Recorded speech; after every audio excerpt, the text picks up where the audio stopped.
What's up, guys? Welcome back to another episode of B is for Build. This one's gonna be exciting because it's wiring again. We gotta remove the wires. We gotta get the wires out of the M5. We gotta pull them over here. I'm gonna try and get it all done today. I will try and make this the most exciting wiring episode ever filmed on B is for Build. Stay tuned.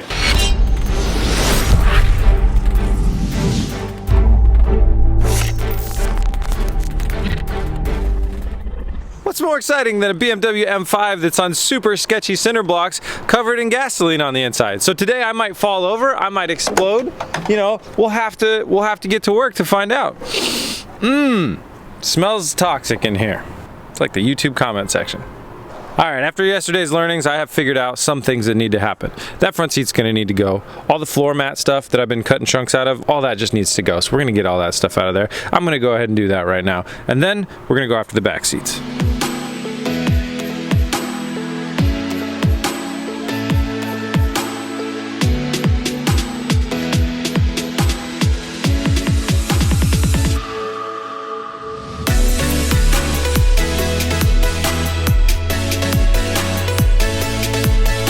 Told you this would be exciting. We found drugs.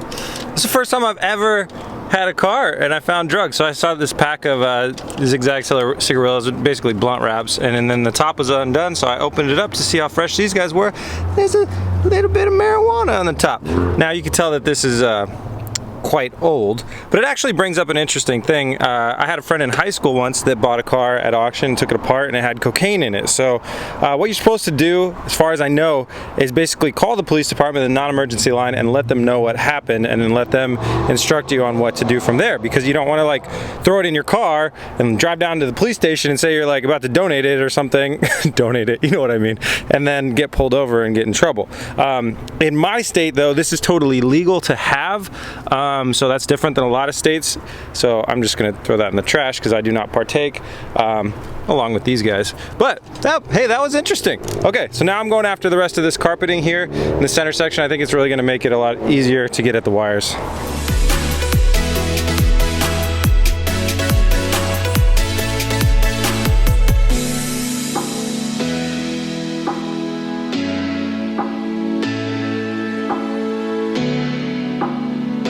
Alright, so we got the seat out of here, and you can see that we got all the floor mat stuff out of here as well, so we have access to all these wires running back here, so that's going to be really good. Then I started going after the back seat, and the way that you take out the back seat is there's a bunch of Torx, T50s, like 1, 2, 3, maybe 4 of them or whatever. Then underneath those there's some T30s, and the biggest problem after that, you jump inside the trunk and there are like some little switches that you screw with, or you undo the 2 T30 bolts on each side. There's one for kind of each side of the seat. So I undid all of those, and then the seats are loose back there, but there's that T30 right there. The previous owner cross-threaded it, so it's really stuck. So I gotta grab the cutoff wheel, and I'm gonna go ahead and cut that bracket. That way the back seats will be able to, then you like push them up. You gotta push them up and then forward.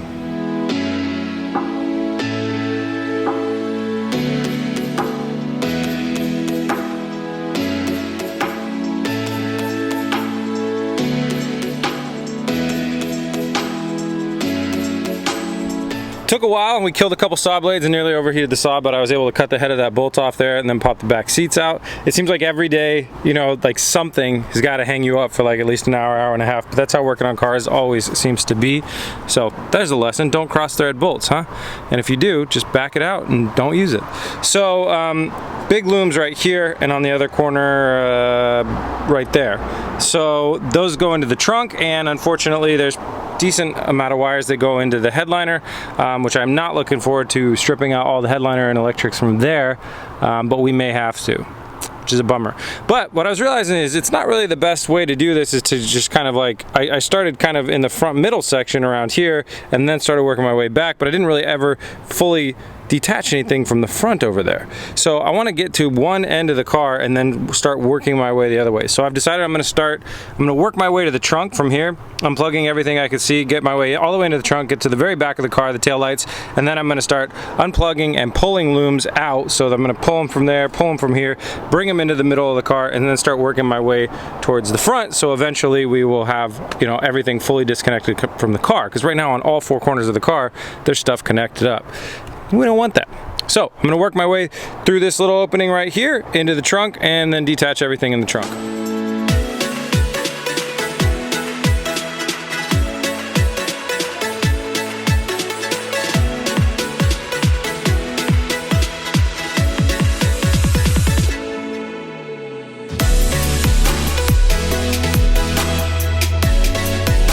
We got one section of the trunk completely done. So you can see that the tail light, all the stuff back here, all the grounding wires, all that crappy stereo stuff.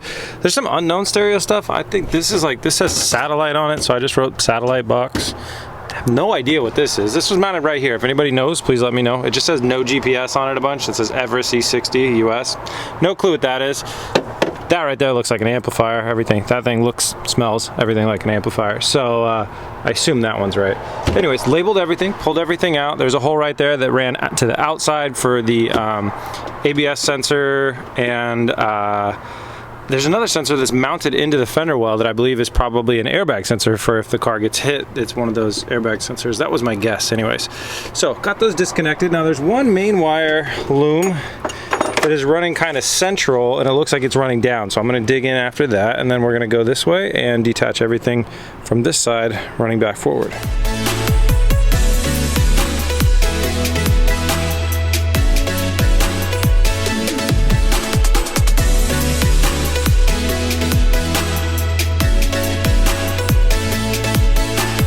We're starting to lose daylight, so I apologize if this is a little dark, but I wanted to ask you guys a question. So in the case of the bundle of wires for the rear parking sensor, this is like all the, well, the camera is not going to focus on that. Sorry about that. These are all the wires that went to the rear parking sensors, and rather than taking the whole rear bumper off and all the parking sensor stuff, I just decided to cut them. Now the one thing that I don't know is, and somebody else that's done a lot more like electrical work and stuff, is like, what's a good way to deadhead a bundle of wires like this? So these are all cut and that's fine, but you got a little bit of metal sticking out through the center of these, and if one of them bridges the other one, then it could start causing problems. We could get a short and blow a fuse that will then harm other things, or we could just have a nasty electrical gremlin that we're hunting down forever.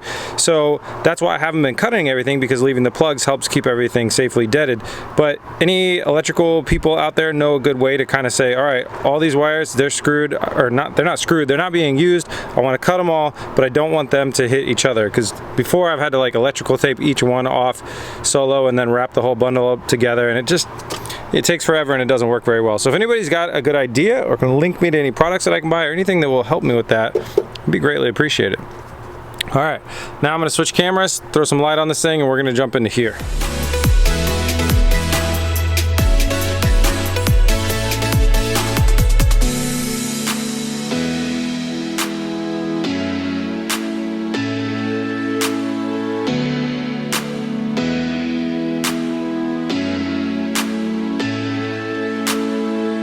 All right, well, it may not look like it, but we got all of the rear wires completely out and free. So all these wires could just be shoved right through that hole and moved straight up into the front of the cabin. So we did it. We cleared out the entire back section. It's dark. It is night. It's too dark for me to see what I'm doing. So I got to call it for tonight, but we're going to turn this into a 2-day episode. I hate to do it to you guys. I know there hasn't been a lot of stuff out this week, but it's more about quality than quantity, and I definitely don't want to make another episode about pulling wires like ever again. So I'll see you guys tomorrow. Good morning, everybody. I'm back. It's a new day. I'm ready to get started. So where we left off, we removed all the wires and completely disconnected everything from the whole trunk section. So now we're just about to where the back of the back seats are. We're gonna go ahead and just start there, keep disconnecting absolutely every single wire and moving our way forward. Pretty simple.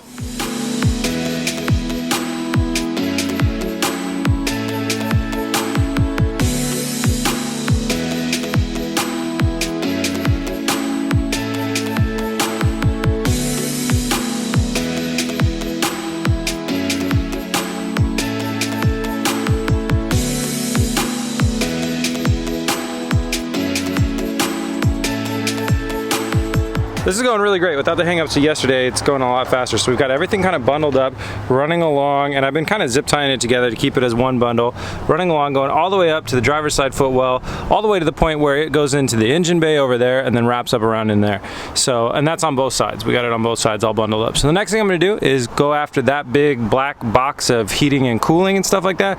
We gotta pull all that apart because the main wiring loom actually runs behind the back of that. So I gotta disassemble that whole thing, rip it out, and then I'll continue on across and back over to here.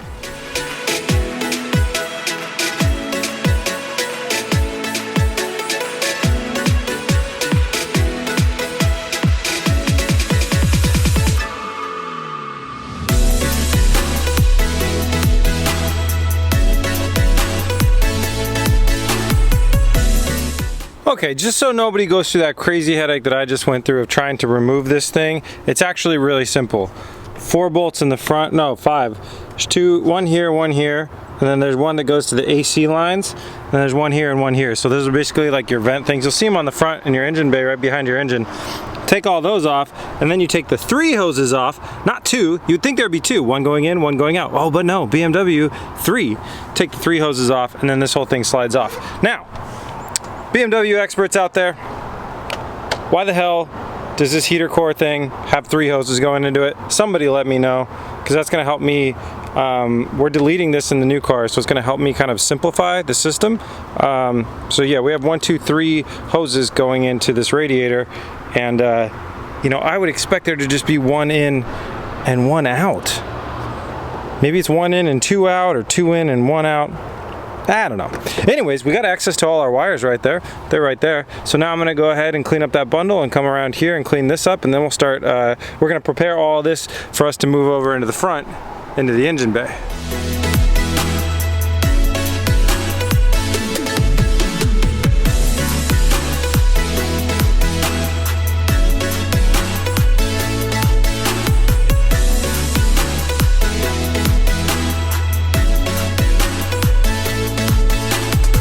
The harness is all prepped on the inside for removal, so there's only a few more wires. They're the ones that go through the firewall right there, and they go through the firewall right there. So I'm gonna have to move over to the front now. We'll bund them all up, shove them through the firewall. We'll label them also, shove them through the firewall, and then we'll be able to pull all the wiring out of this car.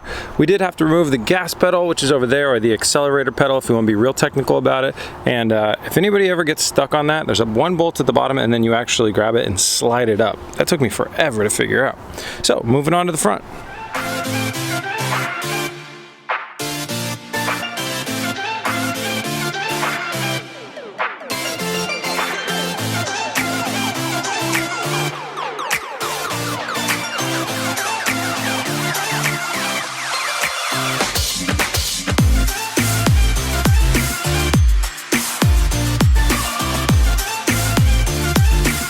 All of the wires are officially free. Nothing in this car is plugged in to nothing. It's all ready to go. So now I'm gonna move it all into the middle of the car, and then I'm gonna take it all out and put it in a box.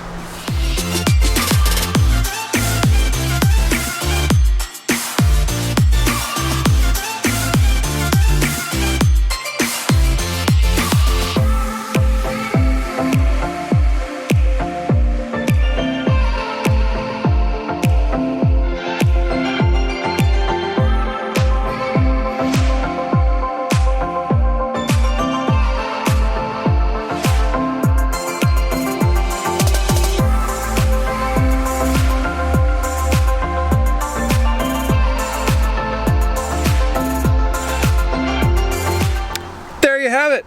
Completely wireless BMW M5. Could run it off Bluetooth or something. It'd be actually really cool if somebody put like a big block Chevy in this thing. I don't think there's enough room up front, but something like that. Just run it off of like 1 wire. Super simple. Carbureted. Here's the wires. I tried to put them in a box and move them over here, and the box disintegrated and I couldn't lift it. I think that's over 175 pounds of wires.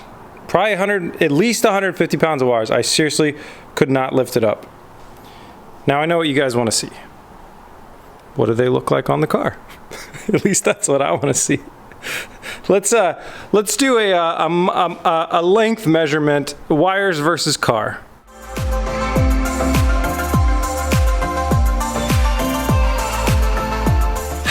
And you guys said I should go standalone. Look at this epic wiring artwork that we have here. No way. No way. No, actually, guys, I did see a lot of comments about going standalone, and I know that you guys probably haven't built a ton of cars, so it's okay. Everybody always wants me to tell me to go standalone and other things like that, but there are just things that you don't realize, like don't believe that there's a standalone known to man that can operate that transmission. We're not swapping the transmission. There's a bunch of other things, but this loom is thick, right? It's the thickness.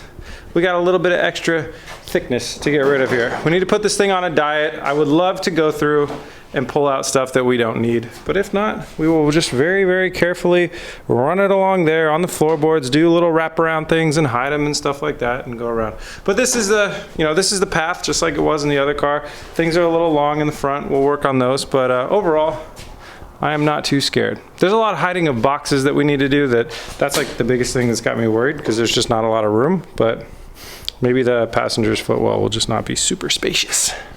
All right, guys, that is a wrap on this one. Thank you so much for watching. Eric has been at a machine shop all day today and yesterday getting the fuel tank stuff machined, so we'll be having that installed shortly. And I would expect our first startup in the next week. I think we can aim for that, which will be really exciting.